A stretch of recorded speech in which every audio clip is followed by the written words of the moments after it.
Hello and welcome to the evening show of Channel 4 News.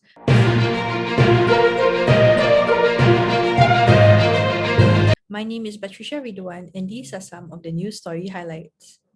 With multiple economic sectors still struggling to bounce back after nearly a year of being hit hard by the COVID-19 pandemic, the government announced its second extension of the Job Support Scheme, or the GSS, in February this year. Fazrina Nazir with more.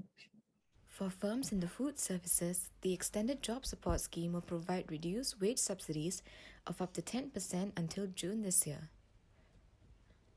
The reduced subsidies are a significant drop from the initial 30% subsidy, as F&B firms are noted to have been doing well. But what do food business owners themselves think of the current state of the industry? The job support scheme is really helpful. Previously it was 30% and now they cut down to 10%. So that, I think if they stick to 30% is good for all the F&B outlets. Some of the restaurants is like picking up, but most of the restaurants is not really fantastic because there no more tourists. So we depend on tourists also, right? So no tourists. So it still is affected. Even with the help of the job support scheme, Madam Saraswati notes that the business had stayed afloat by taking online orders for home deliveries and taking up independent projects issued by the government. Likewise, Mr. Al-Khatib, owner of the Malayan Council, says his business still faced a loss of almost $600,000. I can't even compare my statistic report for last year, for my last year and my last 2 years. You can see the tremendous decrease in sales. Still, the business are not really as good as we thought. It actually helps when they buffer us this, despite the pandemic period. But what they didn't know, the losses are more. But Mr. Al-Khatib says he does not have much to complain about, as he is grateful for the help the scheme has provided. When asked how else these businesses can be supported, he believes that the government could interview different people within the industry to get a wider range of opinions. Fazrina Nazir, Channel 4 News. Are plastic, COVID-19 and climate change linked? There's already a link between plastic and climate change. And recently, the pandemic has caused plastic waste to increase. But how do the three affect each other? Sarah Teng with more. Demand for food delivery surged by 73% during Singapore's circuit breaker last year, according to research done by an NUS alumni. Today, just as how working and schooling from home are a new norm, it has become a habit for some Singaporeans like Madam Fauzia to order food directly to their doorstep. How often do you order food delivery? 2 to 3 times a week. Has it become a norm for you to order food delivery? Yes, very normal now because of the convenience. Other Singaporeans also share the same dining habits. According to our recent survey of 55 respondents, almost 60% of Singaporeans order food delivery at least once a week. Of these, 75% say they do so more often now than before the pandemic. This has caused a rise in plastic waste, but it is only one source of this growth. It was 1,300 tons more during the circuit breaker period, and that was just from all the takeaways and food delivery. When I think about medical waste, there's the PPE, the gloves, and the masks. So all those were contributed to a lot of plastic waste. Plastic waste has many damaging environmental impacts, including climate change. Because plastic is made from fossil fuels, so that releases carbon emissions. The root causes of COVID and climate change are quite similar. So for example, deforestation. When you cut down the trees, the animals lose their habitat, and then they start moving out into urban areas instead. And then there's more contact between wildlife and humans. That's actually how a lot of infectious diseases come in there. With vaccinations on the rise, the spread of COVID-19 may be minimized soon enough. But once this is kept monitored, how will the world fare with all of its other pressing issues? More importantly, how will we tackle these problems? Sarah Teng, Channel 4 News. The current pandemic's influence continues to spread, even to the entertainment sector. Specifically, the film industry was hit hard by this difficult situation that it has caused complications towards creators and consumers alike. Here is Gabriella Lim reporting with more details. The world was forced to face a difficult challenge when the coronavirus spread in the late 2019. This negatively influences many aspects of people's lives, including their sources of entertainment.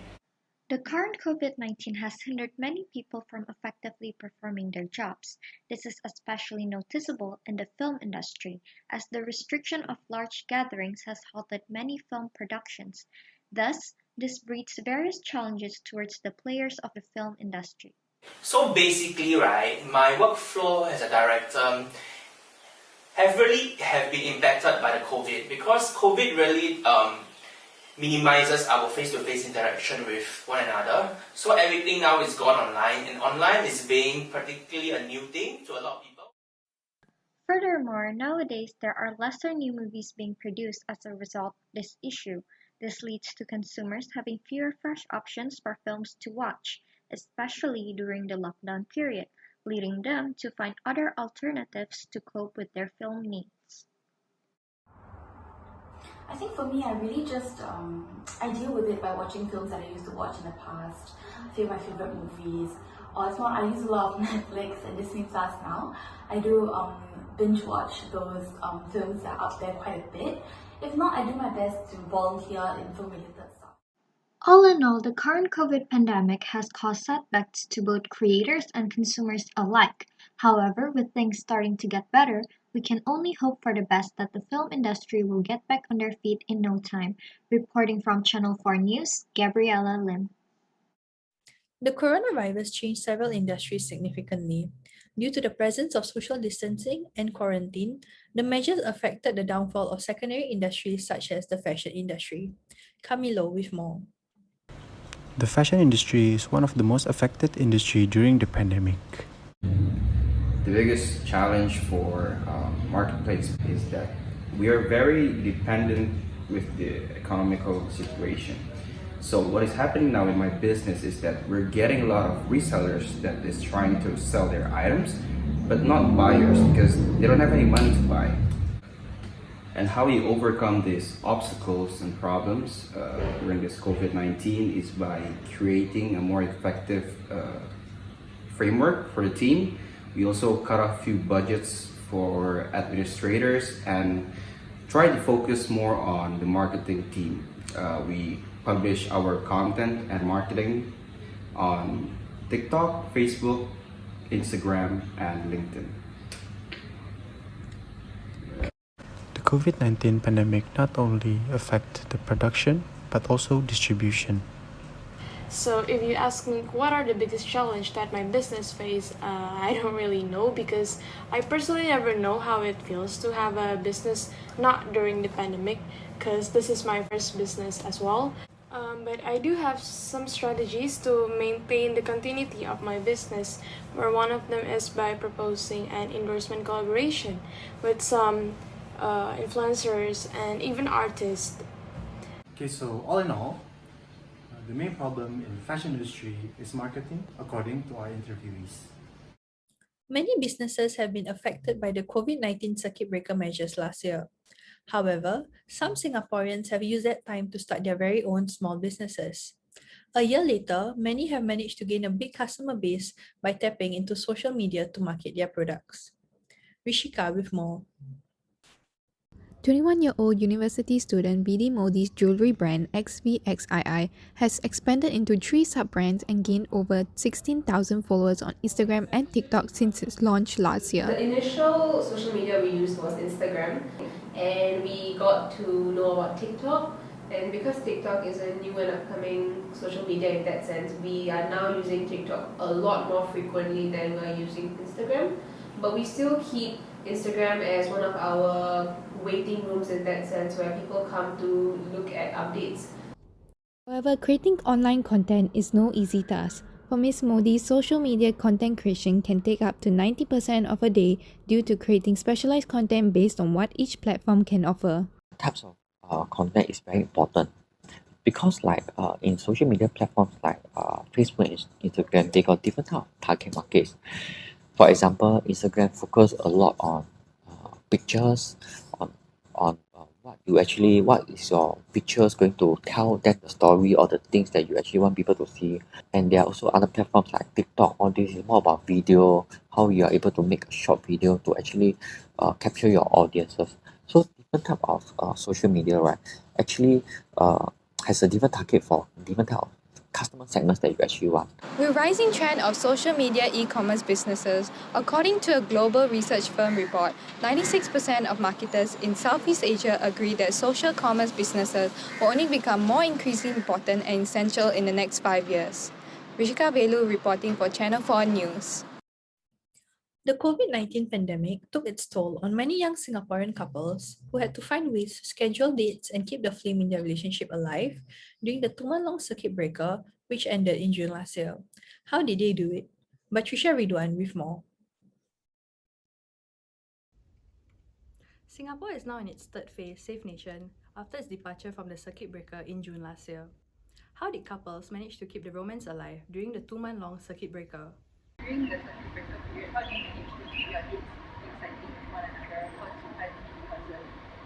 Because it was during the Ramadan period, so we actually break fast together. We take time to actually video call each other. This time. And then we also like make plans to like watch movie, like plan a date and then watch movie together. Like With the departure of the circuit breaker in June last year, couples have been able to go out for dates again. However, what was it like for law-abiding couples who were in agony during the circuit breaker as they could not meet their significant others who were also confined to their homes? Do you think the foundation that you and your partner have made that period easier for the both of you? Yes, definitely. I think foundation is very important. I was actually together with my partner for about a year and a half before circuit breaker actually kicked in. So it was not a new relationship. So we already had built a foundation before circuit breaker kicked in. So we were able to better understand each other, and this helped us through the circuit breaker period. What were some of the challenges you faced in your relationship since the circuit breaker was introduced? I guess for the most part, the challenges I faced was not being able to meet up as per usual, being cooped up at home. Most of the time, since I'm at home, it's kind of lonely. And with that, we must conclude our program. My name is Batrisha Ridwan, and I hope to see you again soon. Have a pleasant evening and stay safe.